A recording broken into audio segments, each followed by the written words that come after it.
Hola amigos, buenos días. Es muy común que nos hagáis la pregunta de qué tenéis que hacer si os muerde un perro.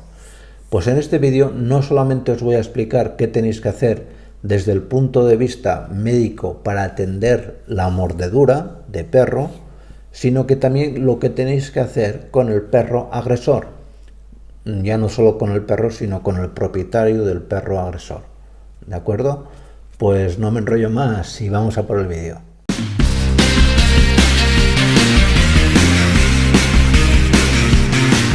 Ante todo os tengo que explicar que los perros muerden por varias razones. Por lo general, muerden porque se sienten acosados de una manera u otra. Y por lo general las personas, los adultos, sabemos identificar esos gestos o esos signos de que el animal pues no está muy a gusto con nuestra presencia. Pero de hecho, por ejemplo, los niños no tienen esa capacidad y esto hace que especialmente los niños sean más susceptibles. De hecho, la gran mayoría de mordeduras hoy en día se dan en niños del ataque de un perro. Es decir, pues un perro que por lo que sea está nervioso o porque el niño se ha acercado a una camada de cachorros y la madre intenta defenderlos porque interpreta que es una agresión, porque el perro tiene algún tipo de trastorno psicológico o no ve bien. A mí, de hecho, recientemente me mordió un perro aquí en la mano porque no me di cuenta de que cuando venía hacia mí el animal tenía un déficit visual. Es decir, que esto es algo relativamente frecuente y a mí me han mordido un montón de veces. Y eso que creo que tengo experiencia de más de 30 años con esto de los perros. Pero en fin, todos cometemos errores, que digo yo, ¿no? Es decir, es un problema habitual. ¿Cómo tenéis que proceder con las mordeduras de perro? Pues lo más importante es que una vez tengáis la herida, por lo general suele ser en brazos, en manos y demás.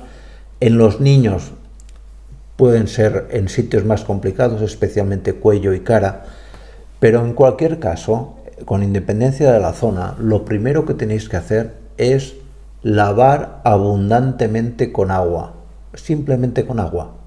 No es necesario que añadáis nada más. Abundante agua. En las heridas de manos y dedos y demás, no es necesario que hagáis un vendaje. Es decir, simplemente hacer presión, si es en el cuello y en la cara también, para bloquear un poco el exceso de sangrado. El cuerpo, si no padecéis ninguna enfermedad hemostásica, es decir, algún tipo de hemofilia y demás, pues la hemorragia tenderá a disminuir. Y si la herida, pues veis que ya está limpia, que habéis limpiado bastante bien, tenéis que acompañarlo siempre con un antibiótico. El antibiótico que se suele dar en estos casos, o que casi todos tenéis por casa, y el que mejor funciona, es el Aumentine, que es amoxicilina con clavulánico. Esto hay presentaciones desde para niños hasta para adultos. Y es muy útil porque es el antibiótico de elección en humana para los problemas de heridas de piel. Esto, digamos, que sería el tratamiento inicial. Agua, antibiótico y presión. Simplemente presión. No vendaje oclusivo, que puede empeorar la evolución de la herida. Y automáticamente ir al centro de salud más cercano para atender a la posible necesidad que tengáis de puntos, que en algunas ocasiones es necesario, pero por lo general, en la mayoría de mordeduras suelen ser clavada de colmillo, con lo cual, si no hay un desgarro, que es decir, que el animal no ha mordido y ha rasgado la musculatura, pues no suele ser necesario la aplicación de puntos.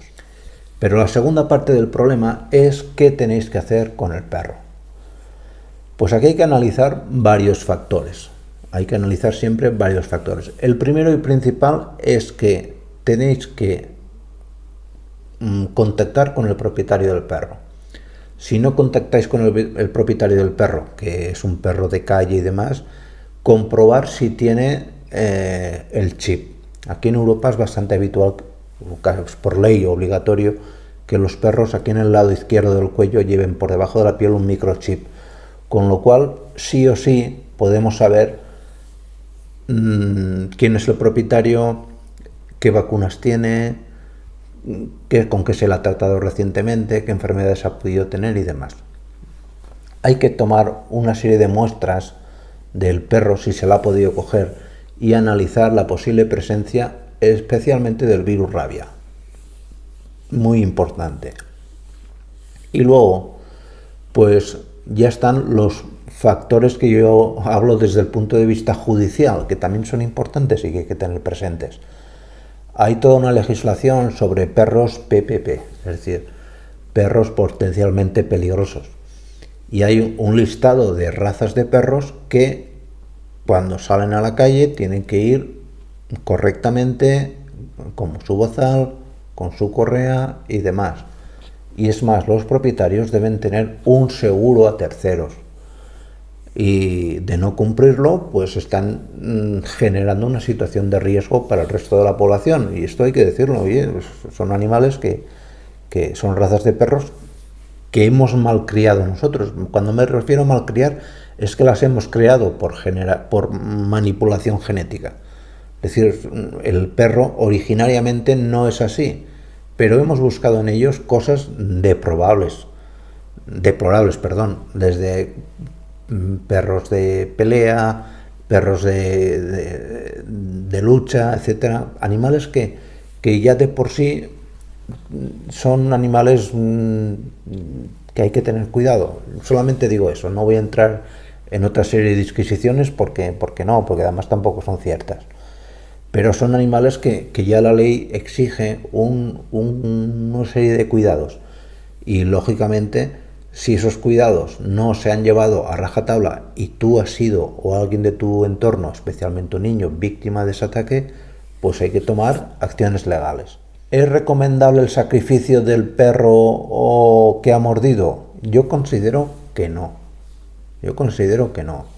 Para mí, un perro que muerde es un perro que tiene un problema. Y no vamos a solucionar los problemas matando al animal. No creo que sea la solución más adecuada. Hay que analizar al perro, hay que ver si es un comportamiento esporádico o es un comportamiento que lo ha hecho ya otras veces, y esto debe haber un historial que lo recoja. Hay que analizar en qué entorno está ese perro, si es un perro al cual se le violenta, se le pega, se le agrede y demás, con lo cual, pues, hombre, si encima que se le ha generado ese carácter lo vamos a sacrificar, pues, hombre, éticamente yo no lo veo bien. Yo personalmente no me parece lo más adecuado. Si se puede reconducir la situación, pues siempre es bueno reconducirla. Hay tratamiento para todo, tratamiento farmacológico, tratamiento psicológico, tratamiento de adiestradores y demás, y solo recurrir al posible sacrificio o eutanasia en casos extremos. No me niego a que no se haga, en absoluto, pero reservándola a casos muy concretos de auténtico salvajismo. Es decir, hay animales que por la razón que sea, ya os digo, sobre todo que no han sido bien gestionados desde cachorros, que han sido abandonados, que han sido apaleados y demás, luego cometen auténticos disparates. Animales que se han convertido en manadas de perros, hay que decirlo, manadas de perros asesinos, que los hay, y esto hay que también ser consciente. Y estos animales, pues sí, si se considera el veterinario que en ese momento esté atendiendo o que haya podido ver al perro que es un animal peligroso, pues, y que no es reconducible, vuelvo a decir que no es reconducible, pues lógicamente sacrificarlo.